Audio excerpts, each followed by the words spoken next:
খরগোশ বলল, তা জনাবের ইচ্ছা, যেহেতু আপনি আমাদের মালিক। কিন্তু আগে আমার কথা শুনুন।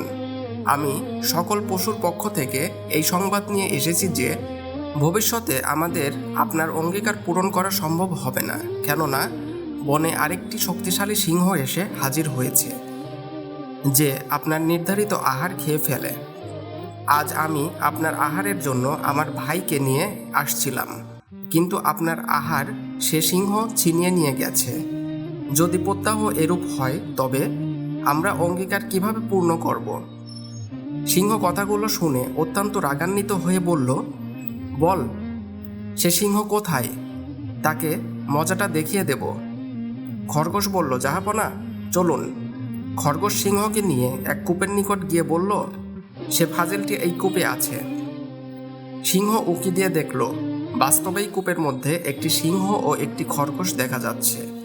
খরগোশ বলল, মহারাজ, দেখলেন ব্যাপারটা? এবার সিংহ রেগে গিয়ে কূপে ঝাঁপিয়ে পড়ল। আর এদিকে খরগোশের এতদিনের স্বপ্ন পূরণ হলো। সে লাফাতে লাফাতে বন্যপ্রাণীদের নিকট চলে গেল আর সবাই তাকে এ কাজের জন্য স্বাগত জানালো। ফায়দা, দেখুন সিংহটি কেমন ভুল করেছে। কূপের মধ্যে তো তারই প্রতিচ্ছবি ছিল, কিন্তু তা না ভেবেই কূপে ঝাঁপিয়ে পড়ে নিজেই ধ্বংস হয়েছে। এজন্য গুরুজনরা বলেন, ভাবিয়া করিও কাজ, করিয়া ভাবিও না।